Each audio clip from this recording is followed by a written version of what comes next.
Bonjour à tous. Aujourd'hui, activité des cellules et échange avec le milieu, idéalement traité en 5e. On va essayer de comprendre ce que signifie ce titre qui, pour nous, ne veut rien dire du tout. Vous êtes prêts? C'est parti!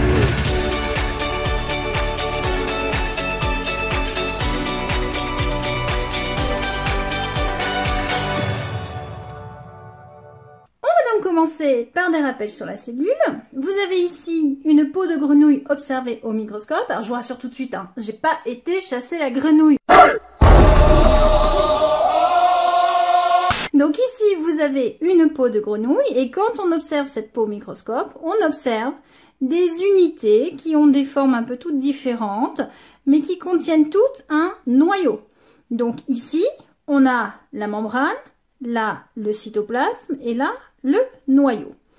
Donc les cellules sont l'unité de base du vivant et plusieurs cellules accrochées ensemble forment un tissu et le tissu va prendre une forme dans l'espace qu'on appelle un organe. Alors vous avez toujours du mal à faire le lien entre cellules, tissus et organes? Bon, on va se la faire différemment. Ça, mes petites pièces de Lego, ce sont des cellules. Elles ont chacune un rôle particulier. Supposons que ce sont des cellules nerveuses, des neurones. Elles ont pour mission de transmettre des messages nerveux. Toutes ces cellules vont s'associer entre elles pour former ce qu'on appelle un tissu. Donc toutes les cellules qui ont la même fonction, la même activité se regroupent et forment un tissu. Et l'ensemble du tissu va prendre une forme géométrique particulière pour former un cerveau. Voilà, vous l'avez reconnu, hein? Ouais, bah oui, j'ai fait un cerveau, ça se voit, non? Ouais, je sais, je suis pas douée en Lego, mais bon, c'est ça. Donc finalement, la cellule, c'est la pièce de Lego. Le tissu, c'est ça. C'est une grosse brique. Et l'organe, c'est le cerveau en entier. D'accord? C'est l'association de tous les tissus. Alors, des cellules, on en a donc partout dans notre corps. Vous avez ici du cartilage humain. Et on va retrouver donc dans ce tissu les fameuses unités du vivant, les cellules. Là, on a du tissu urinaire. On va également retrouver les cellules. Là, vous avez encore l'exemple du tissu nerveux avec des cellules qui ont une forme un peu particulière. Ce sont les neurones. Et les neurones ont la particularité apparemment de ne pas se multiplier. Et donc, quand vous perdez des neurones suite à un choc à la tête parce que vous avez roulé en scout sans casque, et ben vous perdez des neurones. Et ben c'est fini, vous perdez un petit bout de votre cerveau. Donc, mettez le casque, ça sert à quelque chose. Et là, l'épithélium de votre bouche, vous avez dû voir ça en 6e, on va la colorer en bleu, ça se verra mieux. Voici une cellule de votre bouche avec son noyau. Donc, vous avez votre corps qui est constitué de plus de 75 millions de milliards de cellules. Ouais, c'est énorme, mais c'est comme ça. Et toutes ces cellules ont des fonctions particulières et les cellules qui ont la même fonction sont associées ensemble pour former un organe. Alors ces cellules, il va falloir les nourrir. Si vous mangez tous les jours, c'est pour avoir de l'énergie. Quand vous faites du sport, ça vous est déjà arrivé de tomber dans les pommes? Hein? Dans les pommes. Et qu'est-ce qu'on fait pour vous réveiller? On vous donne un carré de sucre. Donc, vous savez que vous mangez pour avoir de l'énergie. Et que cette énergie va se trouver dans votre alimentation et elle va être distribuée ensuite dans votre organisme. Distribué par quoi? Par ça. Là, vous voyez tout ça? Ce sont des vaisseaux sanguins. Et des vaisseaux sanguins, on en a partout. Donc, si je résume, on a ici un organe qui est constitué de milliards de cellules. Et ces cellules, elles ont des besoins et vont éliminer des déchets. Je vous fais pas un dessin, vous allez éliminer des déchets toute la journée, là, après manger de temps en temps. Alors, il y a des déchets solides, des déchets liquides, mais il y a des déchets. Et qui est-ce qui va emmener tout ça? Le sang. Donc, on a du sang qui arrive aux organes et on a du sang qui repart. Donc, il va y avoir un échange entre les cellules de l'organe et le sang. La cellule va prendre ce dont elle a besoin et va rejeter ses déchets. Voyons maintenant, pour quelques organes, quels sont ses besoins et ses déchets. Méthodologie. Oh, ça vous aimez pas, hein? Mais ouais, mais c'est tellement important. C'est là où on va pouvoir gratter des points. quand dans les examens et dans les contrôles. Donc ici, vous avez un tableau qui vous donne les substances mesurées pour 100 ml dans le sang entrant et dans le sang sortant d'un organe. Qu'est-ce qu'on mesure? On mesure le dioxygène, le dioxyde de carbone, le glucose et l'urée. On a donc les quantités à l'entrée, à la sortie.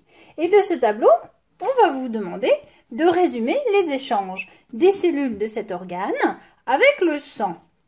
Alors, méthodologie. On va toujours commencer par dire ce qu'on voit. On constate que. Et ensuite, une fois qu'on a dit ce que l'on voyait, on va dire, on en déduit que, c'est-à-dire ce qu'on a compris du mécanisme. Prenons l'exemple du dioxygène. On constate qu'il y a 20 ml de O2 à l'entrée de l'encéphale.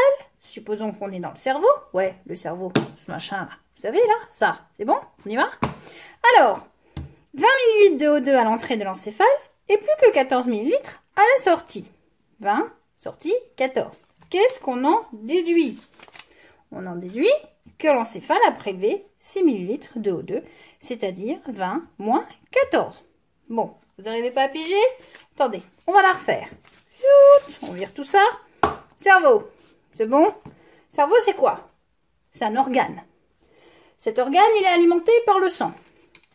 Le sang se déplace. Voici le sang, ma petite voiture. Dans le sang, couleur internationale. En rouge, oxygène. En bleu, CO2. En vert, j'ai mis le glucose. Et en marron, j'ai mis l'urée. Quand j'arrive, petite voiture, à côté du cerveau, j'ai 20 ml de dioxygène. J'en repars, j'en ai plus que 14. Bon, bah là, j'en ai pas mis 20 de MMM, ça rentrait pas. J'en ai mis 6. Et quand ma petite voiture est passée à côté du cerveau, elle repart, elle a moins de dioxygène. Par contre, qu'est-ce qu'elle a? Elle a un peu plus de dioxyde de carbone. Et oui, le cerveau, s'il a pris de l'oxygène, en échange, il s'est débarrassé du dioxyde de carbone. Et j'ai mon sang qui repart. On va me dire, d'où elle sort ça, le dioxyde de carbone? Dioxyde de carbone, 46 ml à l'entrée, 52 à la sortie. Donc voici notre constatation. Il y a 46 ml de CO2 à l'entrée, 52 ml à la sortie. Qu'est-ce qu'on en déduit? Que l'encéphale a rejeté 52 moins 46 égale 6 ml de CO2. On peut faire le même travail pour le glucose. On constate qu'il y a 90 mg de glucose à l'entrée et plus que 80 à la sortie. On en déduit que l'encéphale a prélevé 90 moins 80 égale 10 mg de glucose. On peut faire la même chose pour l'urée. On constate qu'il y a 0,028 g d'urée à l'entrée et 0,030. Ouais, j'ai mal mis mes post-it là. Voilà, à la sortie. Qu'est-ce qu'on en déduit? Que l'encéphale a rejeté 0,02 g d'urée. Donc en travaillant sur ce tableau, on peut définir finalement pour les cellules de l'organisme. Alors ici, j'ai fait sur une cellule de l'encéphale, c'est-à-dire un neurone. On va pouvoir définir ses besoins, O2 et glucose. Et on va pouvoir définir ses déchets. Vous avez le sang entrant. Le sang entrant va fournir de l'oxygène. Il va fournir également du glucose. La cellule va se servir de ces deux éléments pour produire de l'énergie. On va faire un gros éclair. Énergie. D'accord, on a de l'énergie, mais on a des déchets. On a du CO2 qui va, lui, être évacué dans le sang. Et on a de l'urée qui va également être évacuée dans le sang. Donc, dans notre cellule O2 plus glucose, ça va donner de l'urée plus du CO2 qui vont être évacués, sans oublier donc l'énergie qui va servir à la cellule pour vivre, fonctionner et faire ce qu'elle a à faire. Hein, ici, transmettre des messages nerveux grâce à son petit axone ici qui va se connecter à des cellules beaucoup plus loin. Donc ici, en résumé, les besoins, les déchets d'une cellule et les besoins O2 glucose permettent de produire de l'énergie.